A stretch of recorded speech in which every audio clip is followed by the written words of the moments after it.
नमस्कार। आज का video veterinary and animal sciences के वेटनरी और एनिमल बायोकेमिस्ट्री सब्जेक्ट के एक महत्वपूर्ण टॉपिक से रिलेटेड है, कार्बोहाइड्रेट केमिस्ट्री एंड मेटाबॉलिज्म, जो कि आरपीएससी वीओ एग्जामिनेशन 2025 में नया ऐड हुआ है। जैसे कि मैंने अपनी प्रीवियस क्लास में बताया कि यह एक बेसिक सब्जेक्ट है, वह एग्जाम की दृष्टि से बहुत महत्वपूर्ण है। तो अब इस टॉपिक से रिलेटेड कुछ एमसीक्यूज पर चर्चा करते हैं।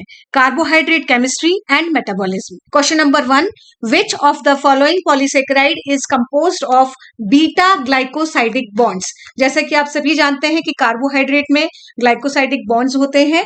Starch, dextrin, glycogen and cellulose all are the homopolymer of glucose, but still starch के अंदर, डेक्सट्रीन के अंदर और ग्लाइकोजन के अंदर अल्फा ग्लाइकोसाइडिक बॉन्ड्स पाए जाते हैं, जबकि सेलुलोज के अंदर बीटा ग्लाइकोसाइडिक बॉन्ड्स होते हैं। Cellulose occurs exclusively in plants, is the most abundant organic substance in plant kingdom. Cellulose is composed of beta D glucose units linked by beta 1,4 glycosidic bonds. Cellulose cannot be digested by mammals, including man, due to lack of the enzyme that cleaves beta glycosidic bonds. Cellulose is totally absent in animal body. तो हमें यहाँ ध्यान रखना होगा कि beta glycosidic bonds जो हैं वो सेलुलोज में पाए जाते हैं। So here answer is B, cellulose, which is having beta glycosidic bonds. Question number 2, a pentose found in nucleotide is. Options are D-ribose, L-ribose, D-ribulose, L-ribulose. Here answer is D-ribose, क्योंकि आप सभी जानते हैं कि ये जो है D ribose sugar pentose sugar होती है, और पेंटोज शुगर के अंदर जो डी राइबोज है ये वाइड स्प्रेड होती है as a constituent of RNA and nucleotides. For the structure of RNA and nucleotide coenzymes like ATP, NAD+, NADP+. So here answer is D-ribose. A pentose found in nucleotide is D-ribose, not L-ribose.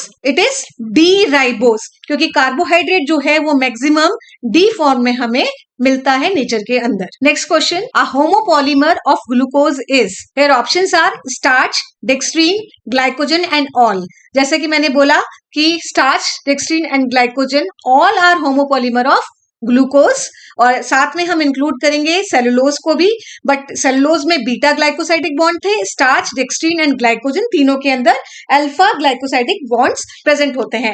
डेक्सट्रीन क्या है? Dextrin are the breakdown products of starch by the enzyme amylase और dilute acids. तो हमें ध्यान रखना होगा starch, dextrin, glycogen all are the homopolymer of glucose which are having alpha glycosidic bonds. Next question, fructose is present in the hydrolysate of sucrose, inulin, both of the above, none of these. Here answer is both of the above, because sucrose is a disaccharide which is made up of glucose plus fructose. Inulin is a polymer made up of fructose that is called as fructosan. It occurs in dahlia bulbs, garlic, onion, etc. And the most important thing is it is used for assessing kidney function through measurement of glomerular filtration rate, that is GFR. So here answer is both of the above, because sucrose बना होता है glucose plus fructose का, और inulin जो है वो fructose का polymer है। Next question is and product of aerobic glycolysis is.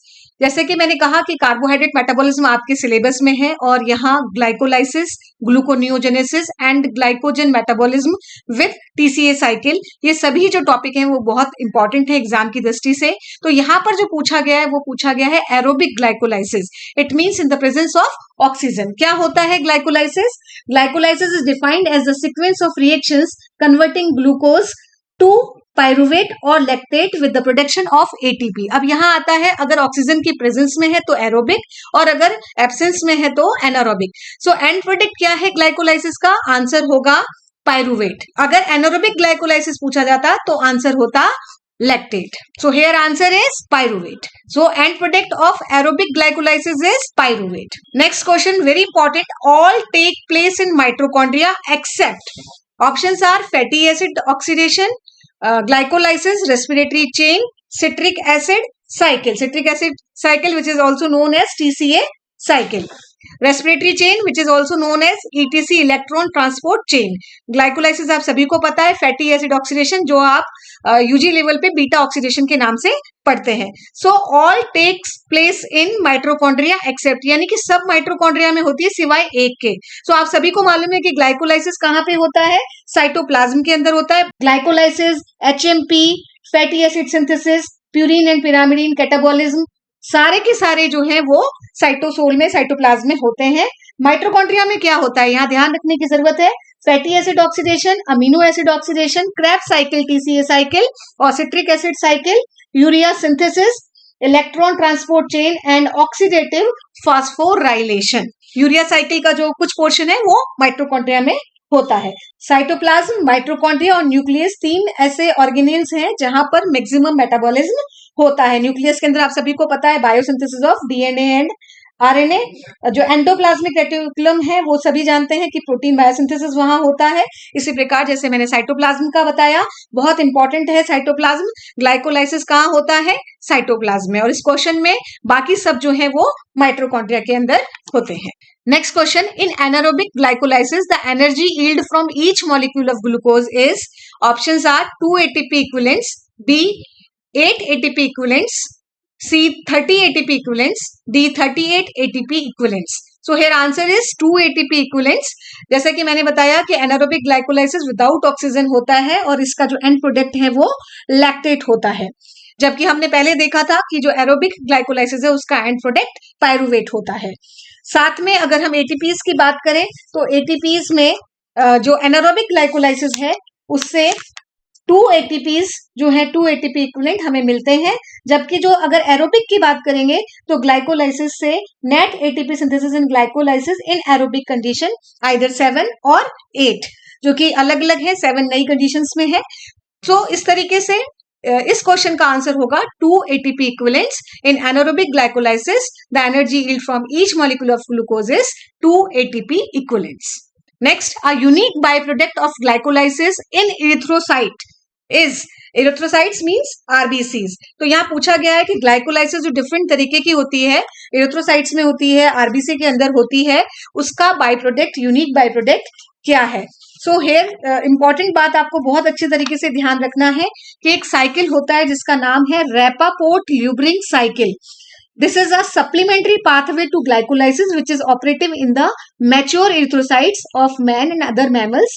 Rappaport-Lubring cycle is mainly concerned with the synthesis of 2,3-bisphosphoglycerate that is called as 2,3-BPG in the RBC. सो आपको ये अच्छी तरीके से ध्यान रखना पड़ेगा कि यूनिक बाय प्रोडक्ट जो है वो है 2,3-bisphosphoglycerate, जिसको हम 2,3-BPG भी कहते हैं।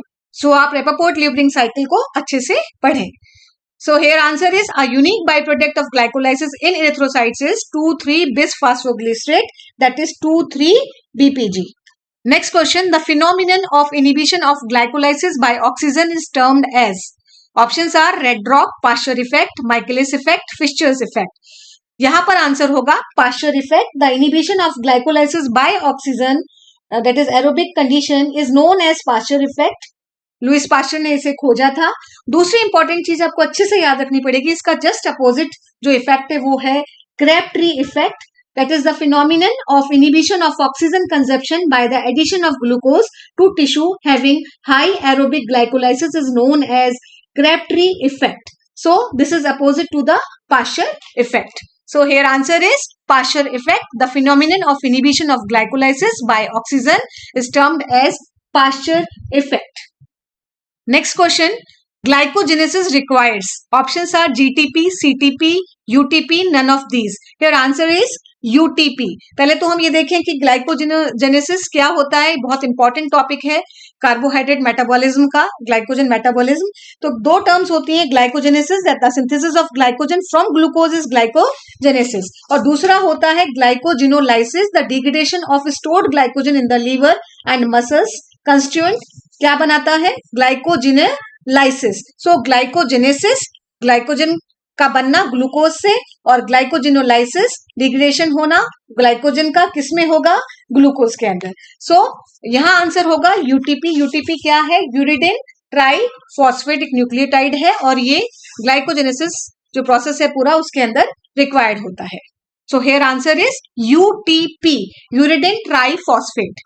Next question, glycogenin is, options are uncoupler of oxidative phosphorylation, polymer of glycogen molecule, protein primer for glycogen synthesis, intermediate in glycogen breakdown. So here answer is protein primer for glycogen synthesis. तो क्या होता है ये primer जो है ग्लाइकोजेनिन जिसका नाम है, ग्लाइकोजेनिन जो है ये एक प्राइमर है. A small fragment of pre-existing glycogen must act as primer to initiate glycogen synthesis, and glycogen can accept glucose from UDPG. The hydroxyl group of the amino acid tyrosine of glycogenin is the site at which the initial glucose unit is attached. So यहाँ पर बहुत जरूरी है ये protein primer जो कि glycogen synthesis के लिए असेंशियल होता है. So glycogenin is protein primer for glycogen synthesis. Next, a coenzyme present in muscle phosphorylase is, options are NAD, pyridoxal phosphate, that is also known as PLP, thymine pyrophosphate, that is also known as TPP, and last one is coenzyme A. Here answer is pyridoxal phosphate, which is a coenzyme of muscle और glycogen phosphorylase. ये जो है glycogen degradation में काम आता है, यानी कि glycogenolysis में काम आता है. और pyridoxal phosphate साथ साथ जो कि pyridoxine विटामिन से डिराइव्ड हुआ है, साथ में ट्रांसएमिनेज जितने एंजाइम होते हैं ट्रांसएमिनेज उनमें कोएंजाइम की तरह काम करता है.